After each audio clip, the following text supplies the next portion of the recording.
সংসদে এমন কিছু ঘটবে সেই দৃশ্য দেখার জন্যে সংসদ টেলিভিশন সেটিকে যদি পে চ্যানেল করা হয়, মানুষ টাকা দিয়ে দেখবে, টাকা দিয়ে দেখবে এবং সবচেয়ে বেশি মানুষ দেখবে। তা আমাদের জন্য চিন্তার ব্যাপার, আমরা অনুষ্ঠান করব আর ওইখানে সবাই সংসদ দেখবে। রাইট।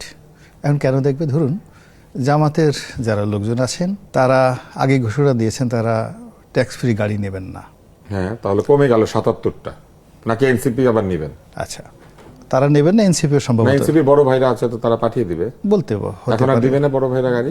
হোয়াট এভার মেবি, তারা এই যে ট্যাক্স ফ্রি গাড়ি নেবে না, আর বিএনপির লোকজন খুব বিপদে পড়ে যাবে। তাদের খুব নিতে ইচ্ছা করবে গাড়ি, খুব নিতে ইচ্ছা করবে, কিন্তু মানে পক্ষে বলতে পারবে না, বিপক্ষ বলতে পারবে না। তাহলে যেহেতু এবার কি করমুক্ত গাড়িবিহীন সংসদ? হ্যাঁ, তাহলে সেই অবস্থাতে আপনি দেখুন ডাক্তার মানুষ, মানে কিছু কিছু শরীরের বায়োলজিক্যাল ব্যাপার আছে না, হয় হয় করে হয় না, তো খুব কষ্ট হয়। কিন্তু মানে একটা জিনিস হতে চায়, ডিসচার্জ হতে চায়, হ্যাঁ এটা হ্যাঁ মানে হোয়াট এভার ভীষণ ভয়ঙ্কর হয় হয় হতে চায়। এবার এই গাড়ি সংস্কৃতি নিয়ে যারা এই গাড়ি নেবে না তারা তো বেঁচে গেল, কুল্লো খালাস। আর যারা হ্যাঁ হ্যাঁ আর যারা ওই গাড়ি মানে যাকে বলা হয় নেবে কি নেবে না, লোকে কি বলবে কি বলবে না, এই লোভ এবং লালসার মাঝামাঝি তাদের চোখে মুখে যেটা অভিব্যক্তি হবে, শরীরে যে অভিব্যক্তি হবে, এটা দেখে লোকজন ভারী মজা পাবে, ভীষণ রকম মজা পাবে।